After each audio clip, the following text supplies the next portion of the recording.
Welcome to another edition of Inside the Electronic Music Industry. In this segment, we're taking you to Miami, Florida to visit with the platinum recording artist, George Acosta.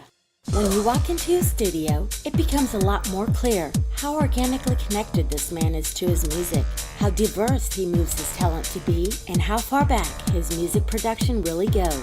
And today, we get to hear George elaborate on the many different subjects that combined have made his life what it is today. And now, George on his beginnings.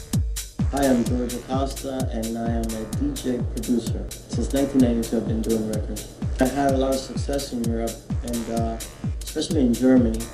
I traveled to Germany a lot, and I did live there for like 6 months at one time. But now I just stay here in Miami. Planet Soul was a track I just made for fun, and it became big. The Planet Soul was 1995. And it was actually the beginning of my career as a producer. It went platinum 1998 or something like that. I know we sold 1.2 million copies worldwide, but it was definitely a good thing. I mean, I hope I can make another one of those. These days it's tough to sell 1.2 million copies, but we certainly try, keep trying. So, I mean, we had major tracks in the past, and yes, they had videos, but nothing new up to date. I mean, there's a lot of kids that do videos online. I mean, every time one of my tracks comes out, I'm like, how the hell did they do that? You know, I'm like, okay, so people make their own videos, and it's cool. Thank you. It's nice. It works. George on production and vocalists. Right now, at this moment, I'm using Ableton for everything. I use Pro Tools when I have to do really hardcore mastering, but more than likely I'm using Ableton 8 for everything at this point. I have one good vocalist, her name is Truth. It was hard finding her at the beginning. We put out like ads and stuff like that, and I was looking for a rock and roll singer, and then she popped up, and then I kind of like started playing around with vocals, and it went great. So we started doing a lot of tracks with her. I also have a new vocalist. His name is Terry. He's a really good R&B singer. We've done a couple of new tracks with him too. And then I have another vocalist. He's a real rock and roll-ish young kid. He's really cool. His name is John. Then I work with different vocalists in the internet, like people that have already been doing like records with like major labels and whatnot.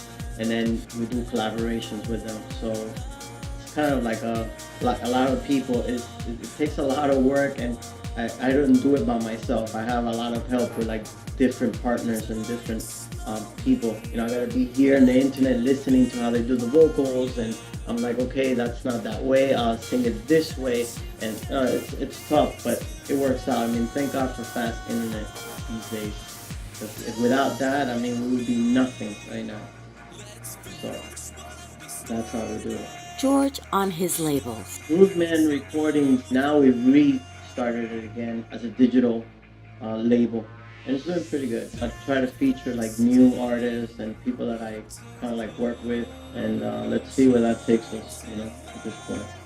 With Unknown World, I mean, they do the bookings, the DJ bookings and other stuff. We sign records and they do the management. Me and Frank, we started together. I mean, I was a DJ and a producer, and he was a promoter, and he had DJs, so we're like really good friends. And then for as long as I've been in business, he's been in business, so it's probably about 15-20 years. It's been a long time. George on awards. Well, I was nominated for that DJ Times thing, and we did win it. And been nominated for a Grammy, not actually under my name. I had a project made. We did a remix for Fabulous. Didn't win, but it was nominated. So that was cool. I am part of the Remix Grammy Committee and the Producers Grammy Committee.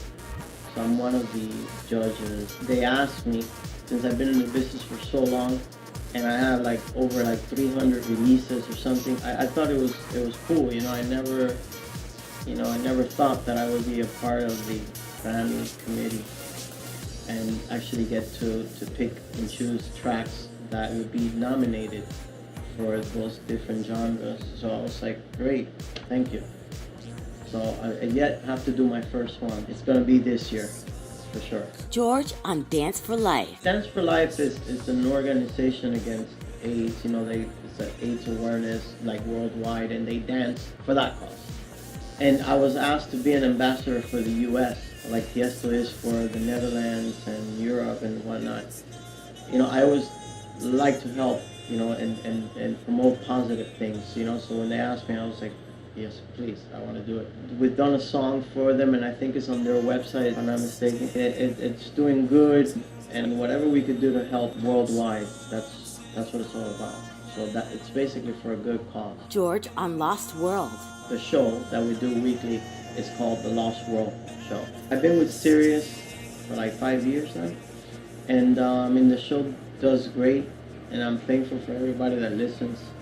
We do it every week. XM and Sirius just merge, and it's actually on the DirecTV now, and it's everywhere. Actually, I'm putting up a website just for the Lost World Show. It's gonna be lostworldshow.com, and then you're gonna be able to get the track listings for every show every week, and you can download the mix every week. George on education. I went to SAE because I had really nothing else to do, and I said, okay, look, I'm gonna join school, and hopefully, I'll learn something there more than what I already know. And thanks to them and to that, now my, music, my whole career, everything is kind of wide. Anything that needs to be mixed and engineered, I could do it, and that's thanks to them. So I think I learned a little bit, and I did graduate, and that's done. I thought that I would never finish, because it was almost 2 years. So we made this business plan. Well, I made this business plan at school, and it involved in making a studio with like big, live rooms or whatever. And then in these live rooms, we were gonna put like classrooms on a certain days, like get like kids from the community and kind of like teach them, how to make a track, and how to make dance music or how to make any music, using software or whatnot. That was the whole plan. And then we're in the process right now of getting a government grant to do this project. It's totally different from teaching and doing it. So I'm still deciding what I'm gonna do. Got plenty of time. George on his newest album and EDM. I just finished my album, and it's coming out November 17th through Universal. And I was working on that for like a good year, and that's done. And right now I'm in the mastering stages of it, so I kind of like mix and master a track a week, make sure it's good and perfect. I'm entering like a new era, and we're trying to just place like different tracks on different shows, and sooner or later I'll be making like music just for like scenes in a movie or something. It doesn't necessarily have to mean that I gotta do electronic music forever. So that's what we're doing. Starting to branch into that part of the business. Electronic music is electronic music. It's like you make it at home, and it's computerized, and as long as there's computers, there's electronic music, and computers ain't going nowhere, so does electronic music. It ain't going nowhere. And it's just gonna get even better, bigger, more powerful, and even your regular bands, jazz bands, are doing it electronically now.